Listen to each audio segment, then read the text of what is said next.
Okay, we're trying again.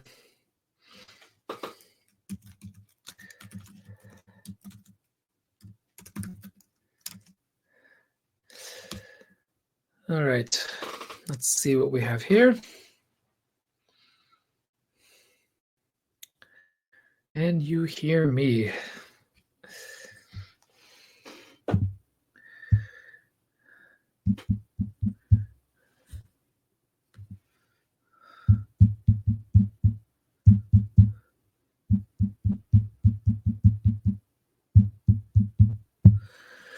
All right, let's try it again. Oh, now you can hear me. Okay, good. All right. All right, so Mac users, you'll understand me. I recently upgraded to the Catalina operating system, and of course, that means everything is off, backwards, inside out, and just you have to start over on absolutely everything. This is ridiculous. I mean, anyway, it's not important. Good to see everybody here. Yay sound. Hurrah, we are here. Okie dokie. Good to see everybody. Today, I wanted to share basically a kind of slightly shortened version of a lecture I gave at a conference about, it was a conference for Orthodox Christian lovers of the works of J.R.R. Tolkien. This is at Doxamut in Pennsylvania, near Allentown. It was a lot of fun. We had a great time. And I had a little lecture there that I called why becoming a storyteller is possibly the most important thing you do with your life. Yes, it's entirely clickbait, but whether or not I answer the question is up to you to decide. Mark, good to see you as well. So sorry for the technical difficulties, but we are here, and we'll get started in a minute or two. I just want to make sure that everything is in place. I don't have to go off stage at any moment to grab anything. I think I'm just basically about ready to go. So just so you all know, those of you who are here with me, I just a few hours back finished my first book club meeting. I've now started a book club with fellow lovers of literature of the imagination, as I'm calling it. We're reading Perelandra by C.S. Lewis, and I've decided to host it on Patreon. Not only because of the money element, which is of course always lovely, but because it's a kind of self-contained ecosystem that has a lot of really interesting features, many of which I haven't even begun to explore yet. But there's opportunities for live video, there's opportunities for chat, and it's all kind of in a single place, easy to use, easy to manipulate, and easy for people to find. The problem with Facebook is that, I don't know if you know this or not, but it doesn't matter how many followers, how many likes you have on any given page. Any post that you put, if you don't actually support it with some extra added money of your own that you send to Facebook to boost it, most people won't see it. So which means that if every time I come out on Facebook, it's basically a crapshoot. I'm never sure who's going to see it or how or why. So the good thing about Patreon is that it's all connected through email, and it's got a really nice internal messaging system. So we've already started using it with about 20 people have already signed up, and it's really nice. It's like a little community. It really feels a lot nicer than Facebook, or rather, it feels a little bit like the old Facebook. So I'll talk a little bit about that at the end when I finish chatting with you guys here. But yeah, let's get started. So still not okay. A few of us can't get in. All right, let me make sure that we're all on the same page. All right, one or two people aren't able to get in. I want to make sure that it's actually live and hosted. All right. Sorry, guys. Technical difficulties, as always. We'll get started in just a second.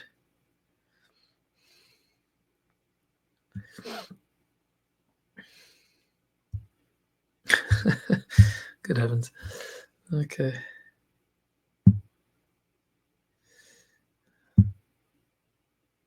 All right. This is supposed to make communication easier. And yet it doesn't.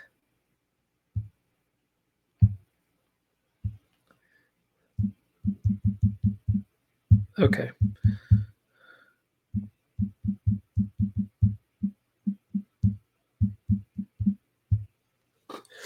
Okay. So those of you who just come in, sorry, we're having a little bit of technical difficulty as usual. This latest one having to do with the latest update of Mac's operating system. But anyway, so on an early Sunday morning, September 20th, 1931, there was a really amazing event that happened. Using an argument based almost entirely on fairy tales and myths, J.R.R. Tolkien did a remarkable thing. He convinced C.S. Lewis that Christianity was not a lie.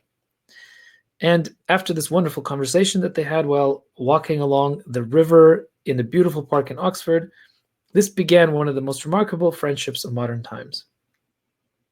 But what's interesting about that conversation is that that sort of conversation, that kind of meeting of minds, especially when people have very, very different and possibly opposing points of view about such important things like religion or like philosophy or like a worldview, that sort of conversation is, you probably noticed, becoming increasingly more and more difficult. And it's interesting because if the big hurdle to the friendship, the initial friendship between Tolkien and Lewis, was that one was a Christian and the other was a materialist, that's really not the case anymore. We don't really see that many straight up materialists out in the world. Not really. There are not that many Richard Dawkins out there running around and spouting forth a gospel of pure materialism. Some people, in fact, are even using Tolkien's own methods, his own way of talking, his own way of thinking, against Tolkien. In fact, they're sort of doing something like creating a new mythology for a post-human culture that's divorced from any experience of anything transcendent, outside of an experience of the transcendent that one can create for oneself. It's a kind of new mythology with a new divinity at its center. And that divinity is one's own self. I recently ran across a really interesting, kind of odd article called The Good Guy, Bad Guy Myth. The author is somebody named Catherine Nichols. And initially, at least based on how she presents herself and the fact that this article came out on Eon, which is kind of a reputable site that tends to publish long-form content, much of which is comes from some, well, not much of which, but some of which comes from literary journals. I expected this to be a folklorist at the very least. Now, you may know what Tolkien thought about folklorists. He considered them to be nothing more than deconstructors of perfectly good stories, people who were not capable of understanding or appreciating the stories for what they were because they were too busy dissecting them like you would a frog. So that's already part of the problem. But she's not even, Catherine Nichols isn't even a folklorist. She's just a blogger, as far as I could tell. And I should have known that something was wrong when I found out that one of her other posts was the ever-popular doozy, Why Everyone Must Hate Mother's Day. So that's fun. I should have known what I was getting into. But I didn't. So I started reading this article, and I was just flabbergasted by some of the things that she said. And this is not just some random post. This is trending on all of the aggregators, on Pocket, on some of the other ones as well. So this is something that's catching on with people. And judging by the comment section, it's something that some people are finding kind of interesting. Here's a few excerpts of what she says. Here she says, the ostensibly moral face-off between good and evil is a recent invention that evolved in concert with modern nationalism, and ultimately it gives voice to a political vision, not an ethical one. In old folk tales, she goes on to say, no one fights for values. Individual stories might show the virtues of honesty or hospitality, but there's no agreement among folk tales about which actions are good and which actions are bad. When characters get their comeuppance, for example, for disobeying advice, there's likely another similar story in which the protagonist survives only because he disobeys advice. So this author basically saying that the good versus evil paradigm in fairy tales is a recent invention, and it's not an authentic aspect of fairy tales from the very beginning. So the fairy tales that have existed for the longest time, the really old ones, the ones that really appeal to people, she claims they don't have a good guy, bad guy dynamic. She claims that the morality of those fairy tales are entirely kind of relative. So what is she actually talking about? It's kind of weird. Well, she keeps going, and let me give you a little bit more. She says, story about good guys and bad guys that are implicitly moral in the sense that they invest in an individual's entire social identity and him not changing his mind about a moral issue, perversely end up discouraging any moral deliberation. Instead of anguishing over multidimensional characters and conflict, like you find in the Iliad, she says, such stories rigidly categorize people according to the values they symbolize, flattening all the deliberation and imagine of ethical action into a single thumbs up or thumbs down. Either you belong to team good or you belong to team evil. So basically what I'm getting from this article of hers is that morality is this. This is what morality is, if you give a definition according to what she writes. It's basically a person deciding on something that he or she decides is true about a moral issue and never changing his mind or her mind on that issue. That, by definition, becomes moral. So it's not that one choice is inherently better than the other. It's that you've chosen one and you then refuse to budge from it. That makes you moral. According to this author, that's what morality is.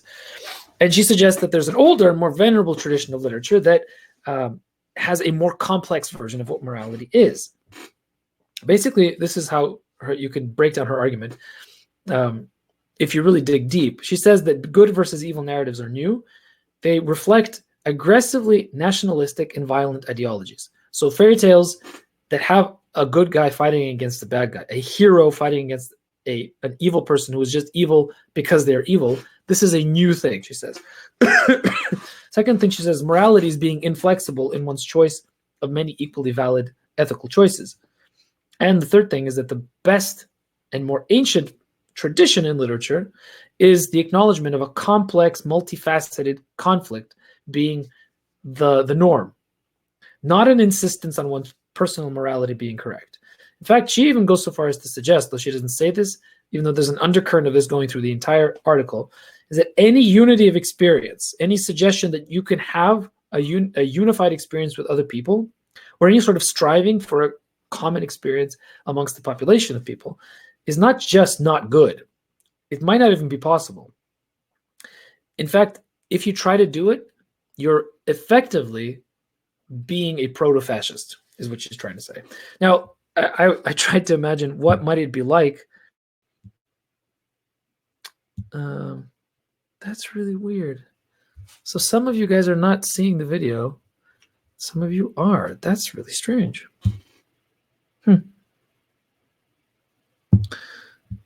Yeah, I don't know what to tell you. Maybe you can only... Yeah, I don't know.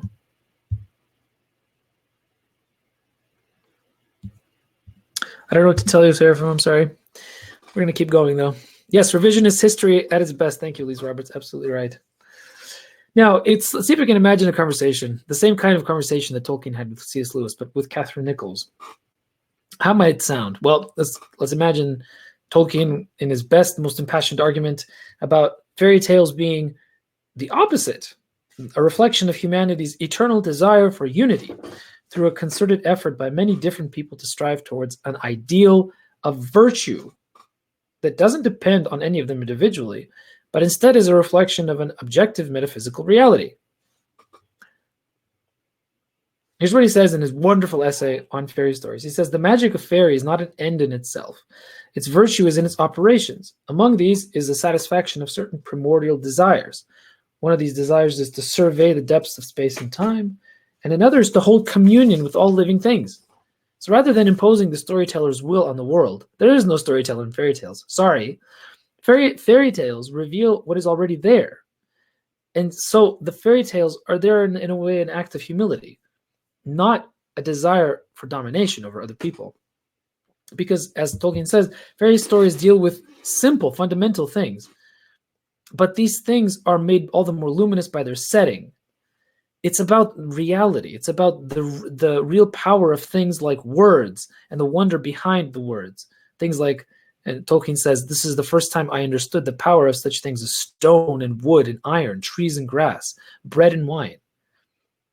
In fact, fairy tales are not at all about domination, as Tolkien says. He says that the consolation of fairy stories, they're meant to console you. They're the joy of the happy ending. The sudden joyous turn is not escapist. It's not fugitive, nor, I would add, is it a domination over others. In its fairy tale setting, it's a sudden, miraculous grace, never to be counted on to recur. It doesn't deny the existence of evil, catastrophe, of sorrow and failure. The possibilities of these, of course, is necessary to the joy of being delivered. It denies universal final defeat, though, and it gives a fleeting glimpse of joy beyond the walls of the world, poignant as grief. So fairy tales are not at all about domination over others. They're more about hinting at a great consolation and a great deliverance. And Tolkien calls it a hint. He basically says that all fairy tales on some level are a reflection of the gospel story. The eucatastrophe, as John Simmons has just so aptly put in. Yes, absolutely. Tolkien goes so far as to say, and this is so surprising to some people who have no idea that Tolkien was a Christian writer, but The Lord of the Rings reflects his ideas about fairy tales. And the central idea is that he believed that the Gospels contained a kind of fairy story, or a story of a larger kind that embraces all the essences of all fairy stories. And they contain many marvels, the Gospels do, peculiarly artistic, beautiful, and moving, mythical in their perfect self-contained significance. And among the marvels is the most complete conceivable eucatastrophe. But it's a story that has become history. It's a story that has become a part of the primary world, no longer created. The birth of Christ, he says, is the great eucatastrophe of man's history. So Tolkien's vision is totally different from Catherine Nichols' vision when it comes to what the point is of fairy tales. He says that good and evil have always been present in fairy tales. Not all of them, of course. Some fairy tales are purposely vague on the morality, but most of those have a very specific and very concrete context. This happens a lot in Russian fairy tales. Russian fairy tales generally, not all of them, but there's a whole series of them where the whole point is flipping the traditional, the expected narrative of the good prince defeats the bad evil person, especially the Ivan the Idiot stories, because Ivan the Idiot is the guy who has no hope. He's got no power. He's got no brains. He's got nothing, and yet he throws the world upside down, defeats the Tsar, takes the princess, marries her, and restores balance to the world. That's a different kind of story. But Tolkien reminds us that there have always been fairy tales that have had that heroic framework of good versus evil, because it's a reflection not of the desire of certain kinds of people to dominate other kinds of people, but it's a reflection of the reality of man's desire to be freed from death, man's desire to find immortality. And so death is the great evil. It's the thing lurking behind the shadow of every villain. And the fairy tale allows the possibility to escape that inevitability. And Tolkien also makes it clear that fairy tales are less about morality.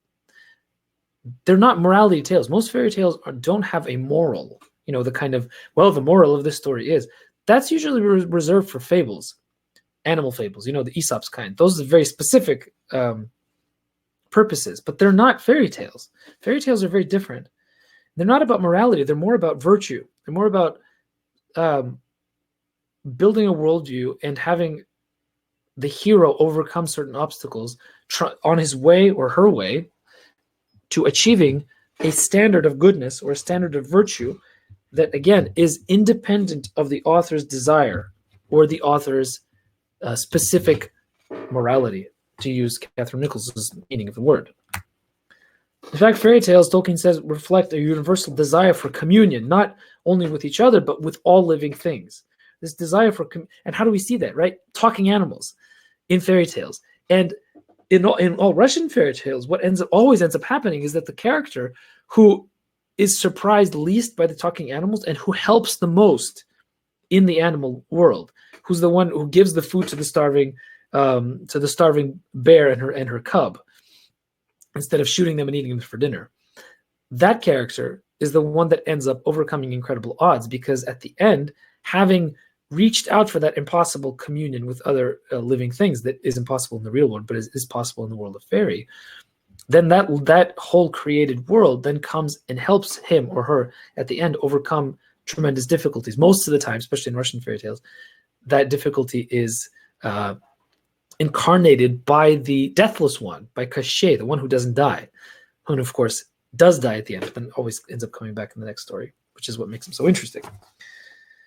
And that desire for communion, Tolkien argues, is way more old, ancient, and way more fundamental to humanity, to human beings, than any postmodern insistence that the best kind of morality is one that allows for a multiplicity of possible answers. So I'm not sure that if Tolkien and Catherine Nichols ever met in an Oxford park, whether they would even be able to have this conversation, because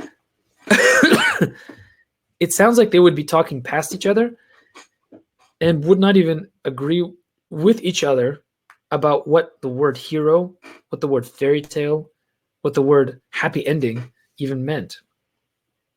And really what Catherine Nichols is emblematic of is something that's actually quite serious. And I think it's something we see a lot of in popular culture right now. And it's starting to happen more and more. In fact, I can talk to you about archetypes, and I can talk to you about ancient tropes and about storytelling and about the tradition and all that. I think you guys understand what I'm talking about. I think you guys appreciate the perspective from which I'm coming. But that's because I think some of us have at least some shared cultural context. But a lot of people don't have even any idea of what I'm talking about or where I'm coming from. This really struck me over this past year. Popular culture, especially in the US, it's very quickly taking a drastic left turn. If only a few years ago, everybody was watching something like Daredevil on Netflix, and pretty much everyone could agree that Daredevil was a fantastic feat of traditional old-fashioned storytelling that left, you need to have a strong stomach to watch it. That's true. It was a pretty violent show. But if you can manage it, it was a pretty impressive piece of old-fashioned, excellent storytelling. And I, for one, am really sad that it's gone. And a lot of people were watching it. And one of the reasons why it was so effective was because it followed the hero's journey. It followed the old archetypal ways of telling stories. But what do we have now? So when I was in Belarus, I had access to Netflix, the international version of Netflix, which has Star Trek Discovery available for free. So in the US, you can only watch it if you have a subscription to CBS, whatever, all access. So in Belarus, if you have Netflix, you can watch Star Trek Discovery. So I was like, okay, I'm going to be here for a little bit. I'm going to watch the whole thing and see what the whole big deal is, because I've been hearing a lot of things, both positive and negative, about it. I didn't know what to make of it. I'm not a diehard Star Trek fan, but I really like The Next Generation in its better iterations. I thought it was a fantastically written show, even if the humanism, even if its humanism is slightly overwhelming at times. But the human drama and just the writing on some of the episodes is really, really excellent. Star Trek Discovery, though, that's a totally different ballgame. It really struck me in season 2. Okay, season 1 had its problems, but it was neither here nor there. It was okay, and I kind of liked the fact that it was a single storyline drawn out over the course of an entire season, rather than having an episode that's completely disconnected from the next one, like you have in the Next Generation. But season 2, I was like, wait a minute. I saw the first episode and I thought, this is really interesting. It started with a mystery, a kind of possible hint of something divine. There was a visitation of something they called the Red Angel. And Captain Pike, who shows up as one of the main characters in this show, unexpectedly starts to show kind of openness to the possibility of the transcendent explanations of phenomena that the main character, Michael Burnham, would prefer to explain in purely naturalistic and materialistic terms, which is weird. You don't expect Star Trek to have somebody who is like positive towards the possibility of not necessarily divine intervention, but there's an episode where they interact with people who have a very strictly defined religious system, and he's quite open to them, not to the possibility of there being truth to their system, but because he doesn't believe that their religion is true, but he at least acknowledges the possibility that the thing that they worship has an explanation that is beyond the merely scientific, which is weird, right? Especially for Star Trek. So I thought, okay, this could be really interesting. I wonder where they're going to go with this Red Angel thing. I mean, it's probably going to be some, there's probably going to be some explanation that is scientific, that is, not metaphysical, not transcendent. But where they went with it was really disappointing, and it really, it just killed the whole thing for me.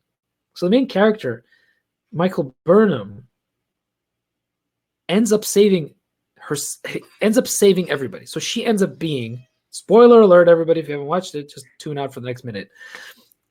The Red Angel that throughout the course of the second season is saving a bunch of people and a bunch of civilizations. And the main characters are running after this Red Angel, trying to figure out what the deal is and what it is and why does it seem to be leading them through all these catastrophic circumstances that they can then help with. It ends up that she, Michael Burnham, is the Red Angel, and she's time hopping in this super advanced technological suit that was created by her mother and that she miraculously recreated using a 3D printer.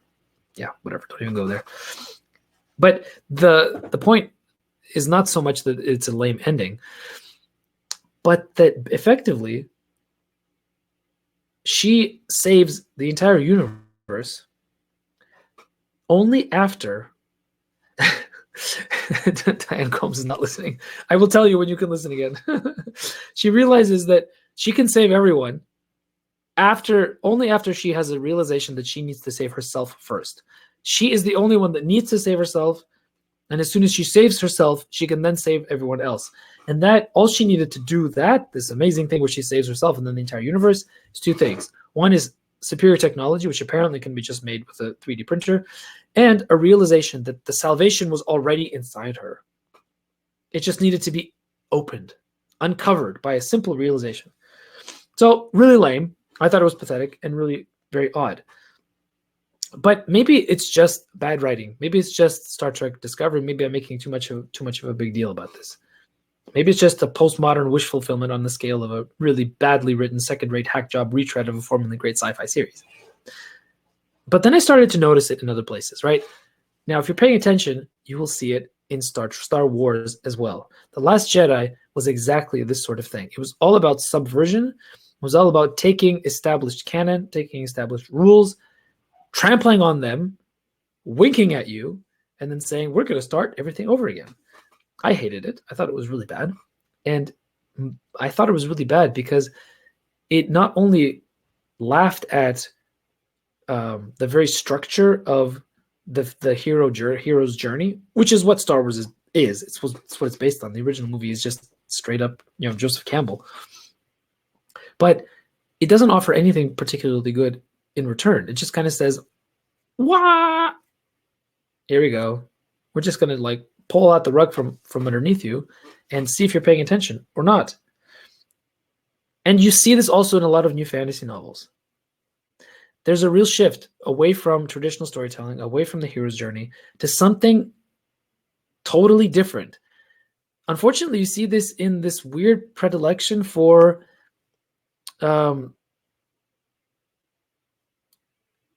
diverse voices for the sake of diversity, right? So right now in publishing, in TV, in movies, there's a it's not even hidden. There's an open call for new voices, which isn't in itself a bad thing.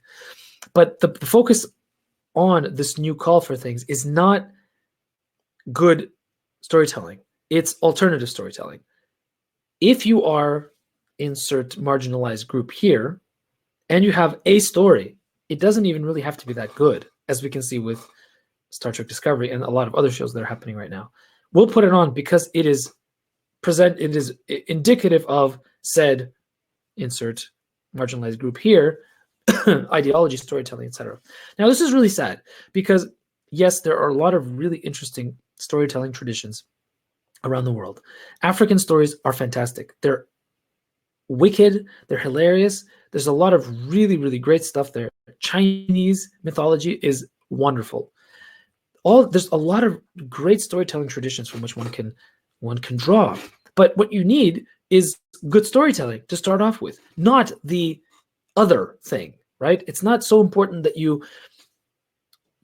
I think it should be said that you shouldn't start from the presupposition that we need to get a story from a marginalized community because they're marginalized, because that means you're not going to be looking first and foremost for good storytelling. You're going to just be looking for marginalized content. That's it. Seraphim mentions about I'm assuming Star Trek Discovery, is that they needed a briefing story to get them out of the canonical messes they created in the first season. Next season, we get to see a far future federation as a cipher for the slow dissolution of the European unity in our time. It's really true. They messed up a lot of things they totally disregarded canon in season 1. That's true. And so season 2, yeah. And the ending is, oh God, I'm not going to get into this. Seraphim, we can talk about this on the side. But the way that they got around the problem of the non-existence of the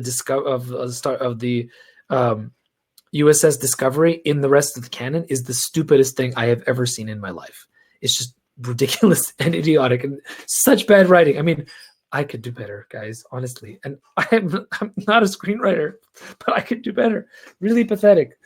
Anyway, what I'm trying to get at here is that there's a shift going on in our mythology. There's a slow, insidious shift, and it's not merely about the latest, most sort of popular voices being heard from marginalized communities. There is something going on the level of culture. There's something going on the level of mythology.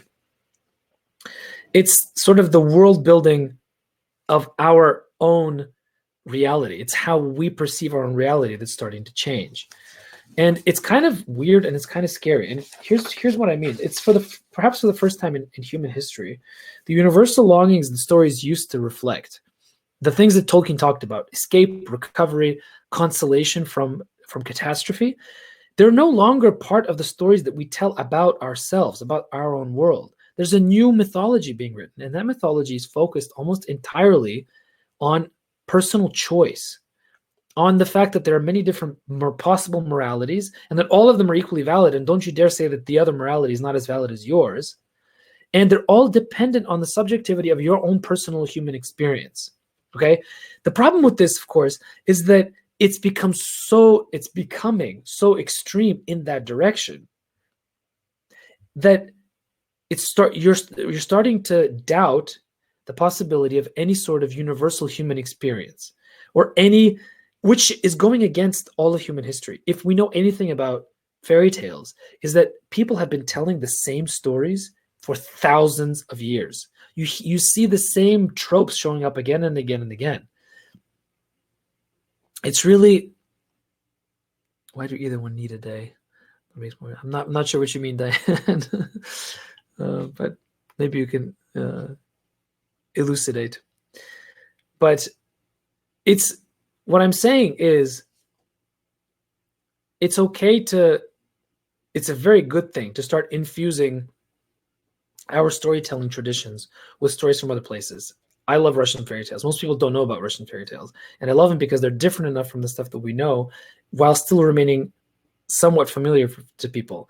And the same thing is true of Japanese fairy tales. The same is true of Chinese, like I mentioned. I love the infusion of new and interesting voices and new and interesting traditions.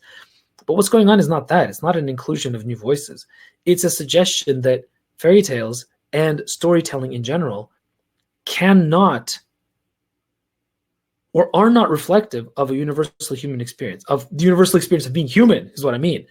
That there is no such thing as an experience that you can share with somebody so completely that you and that person then are in communion.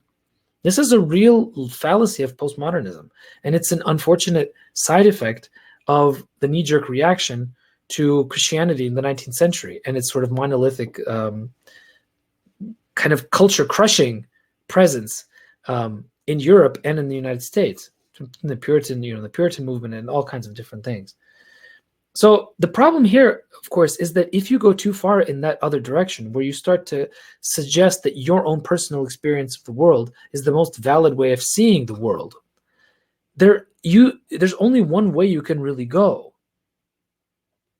You either become a hedonist and you just stop caring about everyone else and just, I will eat and drink until I die, or you have to go in the way of self-deification.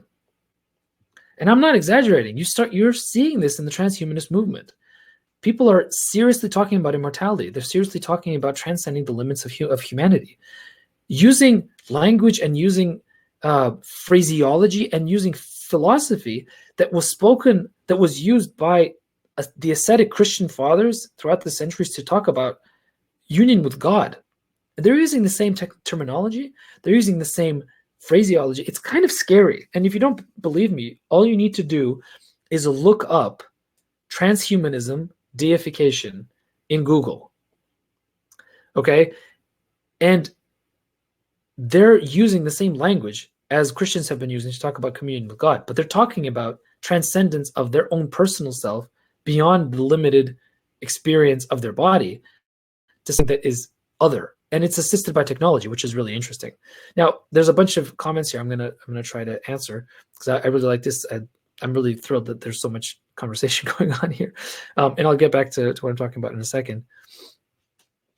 Oh, this is a conversation about Columbus Day and First Nations Day. The revisionists had. I'm not going to talk about First Nations or Columbus Day. I was thinking about that today, but I haven't thought about it enough to really have an opinion. I think you can celebrate either one and have a pretty good reason for it.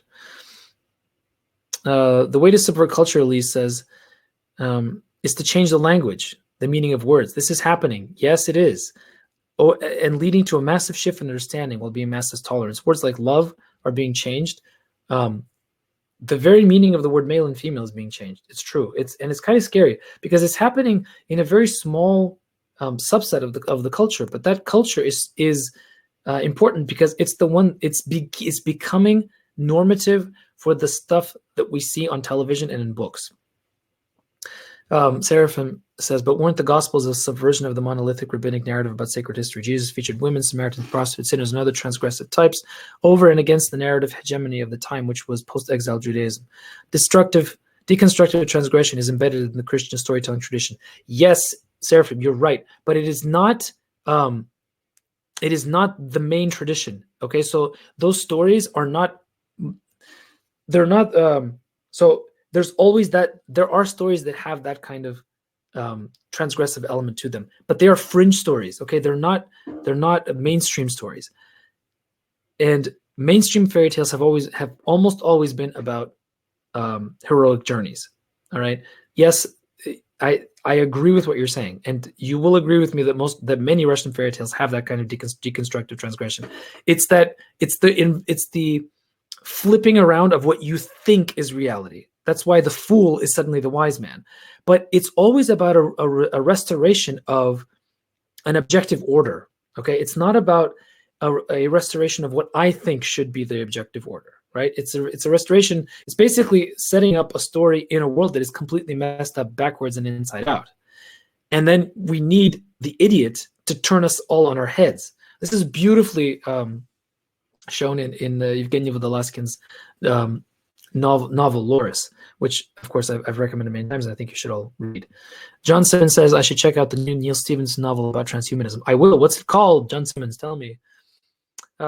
Velislava Franta says, I have read a little about transhumanism, and it is scary. Yes, it is. And you should know that most of the people who run the technology that we use, Google, YouTube, Facebook, etc., most of them are transhumanists. They're practicing transhumanists, and they're not quiet about it. Seraphim Hegwood says, I see lots of intimations in calls for retro-ish SSF as a subtle pushback against this postmodern deconstruction of storytelling.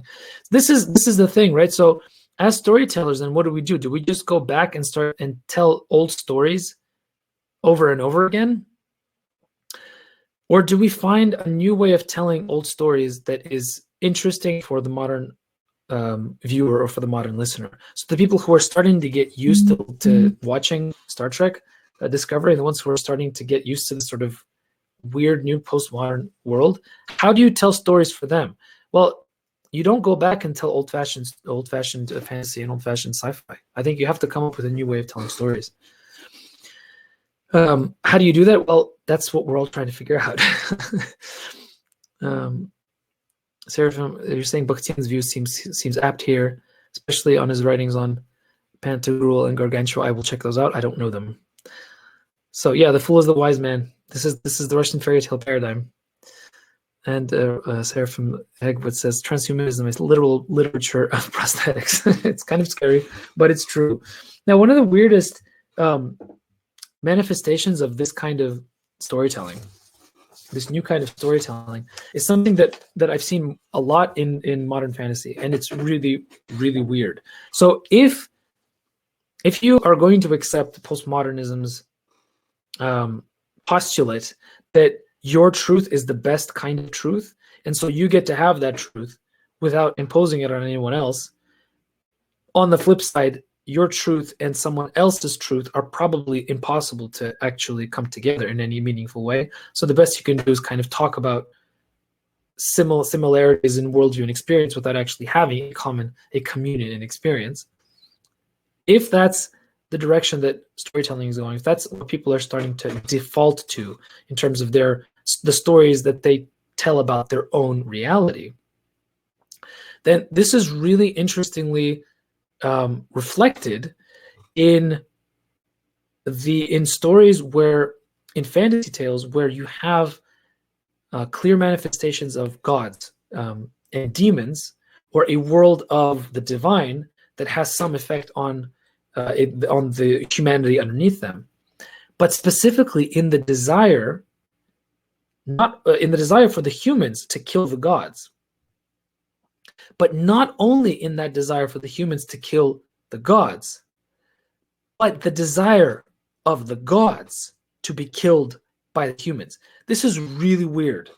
And I'm seeing this more and more. There's this tendency in a lot of fantasy fiction when depicting gods and supernatural powers, for the denouement, for the end of the story, for the resolution. The resolution is for the god either to submit to humanity to be killed, thereby freeing humanity to reach their potential, or to beg beyond their own desire to be killed by that humanity because they can no longer survive. They can no longer exist in this world, in this postmodern world that has no place for gods. You see this in Robert Jackson Bennett's Stairs series. It's a great series. He's a really excellent writer, and I've read some of his other stuff. It doesn't compare. His Stairs series. So the first book is called City of Stairs. It's fantastic. And in that story, this is a bit of a spoiler, but it doesn't really ruin the ending. Basically, there are these gods that start to appear after being dormant, or they were supposed to have been killed, and apparently they haven't been killed, and they start reappearing. And the whole point of the story is to kind of take them back down again.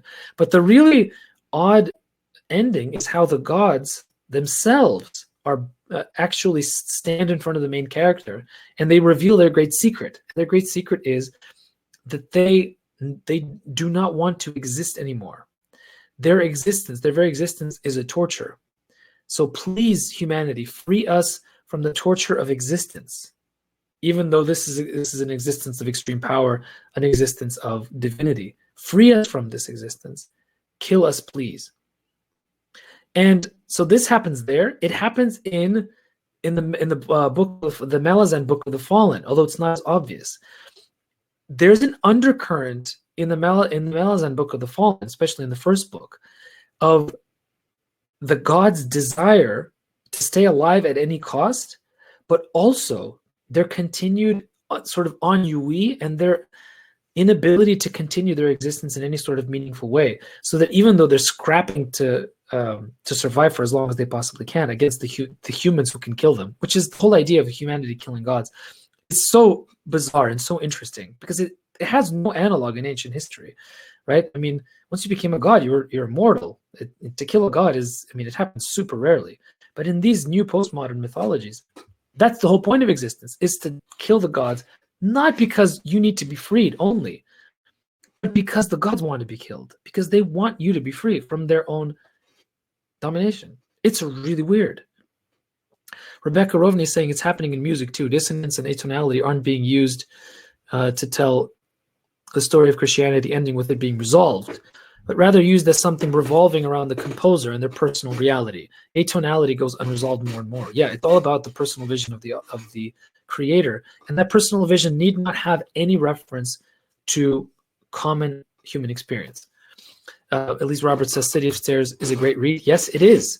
But think about the end, where the two gods have been fused in one creature, and they're wreaking havoc all over the city, and they want to be killed. They're asking to be killed. Seraphim says, is that desire to be killed by humanity an avenue to subvert this new trope? Yes, I think so. Okay, so this is an interesting point, Seraphim, you're saying. This is an interesting way of telling the story that people want to hear, but flipping it around.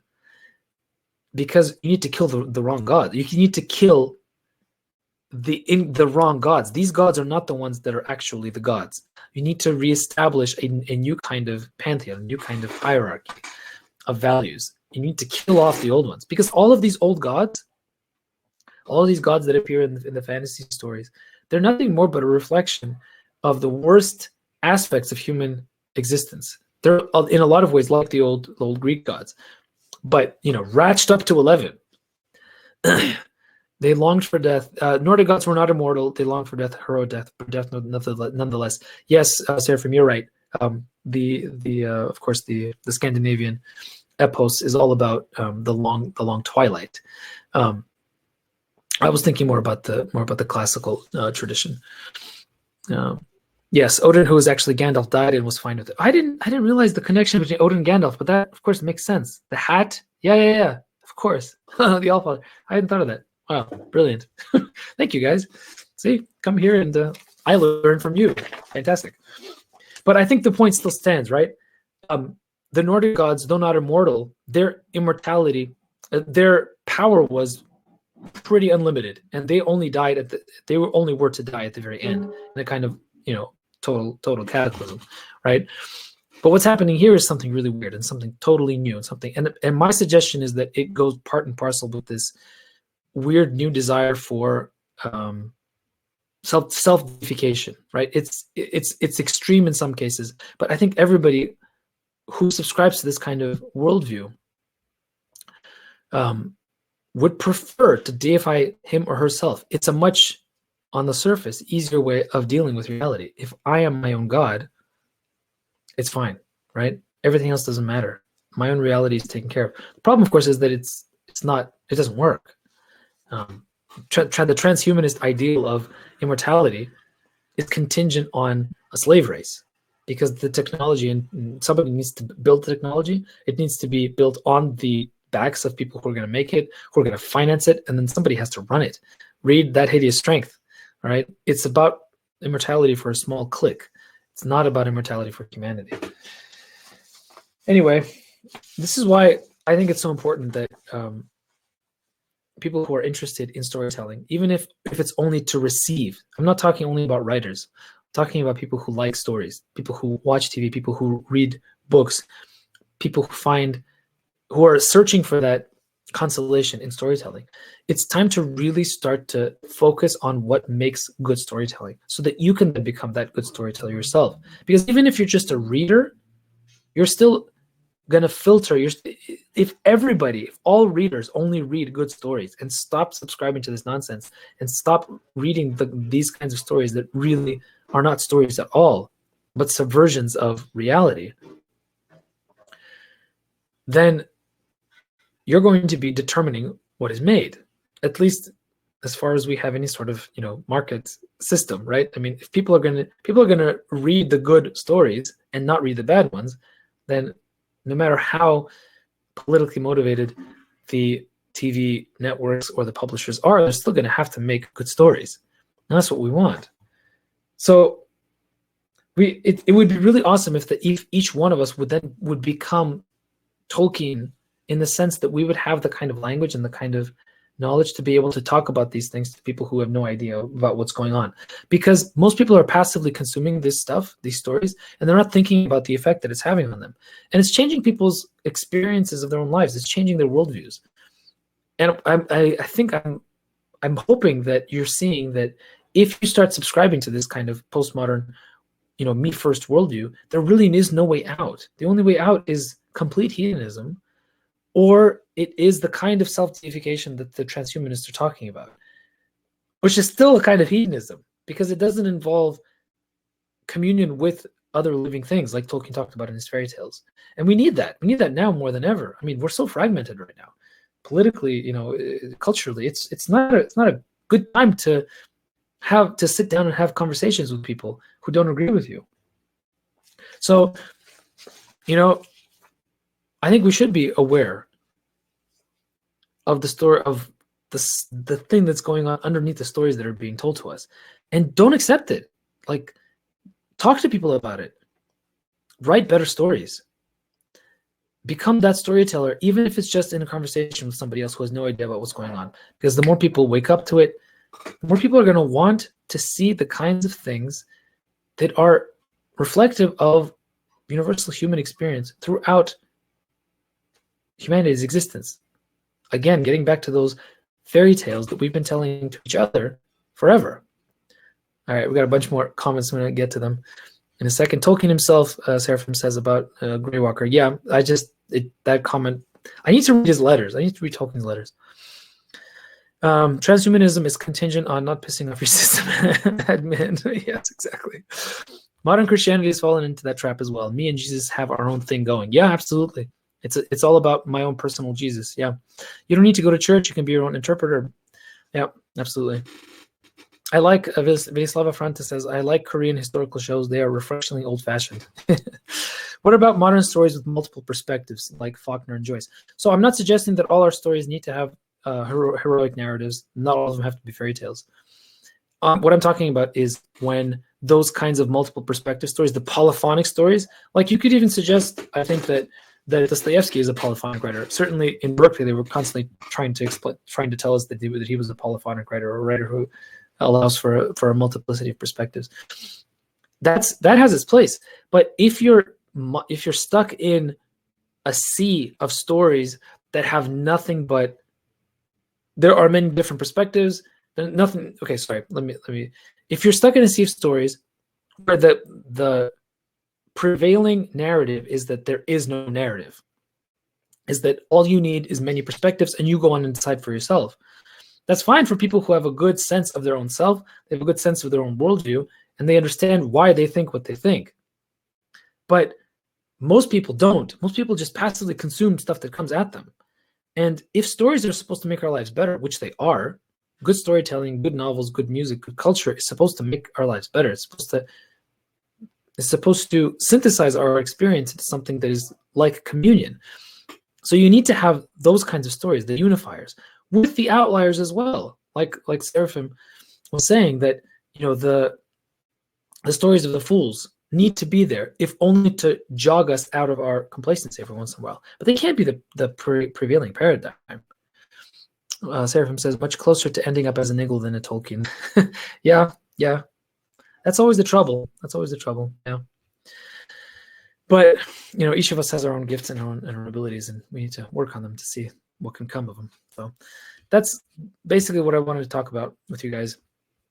Seems like it. You guys had some lovely comments. I'm really glad that what I was saying seems to have struck a chord with some of you. So that's awesome. Like I said at the beginning, if you like more of this sort of thing, I'm gathering a small tribe of readers over on Patreon. We're reading classics and new works of speculative fiction. A book club over on Patreon. We're starting with C.S. Lewis's Paralandra, and I'm putting the entry level at $1 a month only, because I want more people to come in. And the reason that there is a money aspect to it is, well, any sort of financial support to a starring artist is always very grateful. I'm always very grateful for it, but it's also because Patreon has some really nice functionality that I'm just starting to get into. And it really works well to unify small groups into a kind of a tribe, which is the exact opposite of what Facebook does, unfortunately. It works to kind of spread the message to kind of out into the ether and kind of dissipates and disappears very quickly. So if you want more of this sort of thing, where we're going to be reading stuff together, come and join me, patreon.com/Nicholas Kotar. And we're reading Paraladner. We just started, so now's a good time to join as any. And I'll have another author interview coming up on my author page in about 2 weeks or so. Still a secret about who it's going to be, but it's going to be fun. I'm looking forward to a lot. I hope you are as well. And then we'll have another one of these rants of mine, which involve book reviews and TV reviews and cultural stuff in a month or so. I'm trying not to spread myself too thin, so I'm doing a little bit at a time. So it is what it is. Anyway, it's lovely chatting with you guys as always. I'm glad to see you all here today, and see you all next time. Bye-bye, everybody.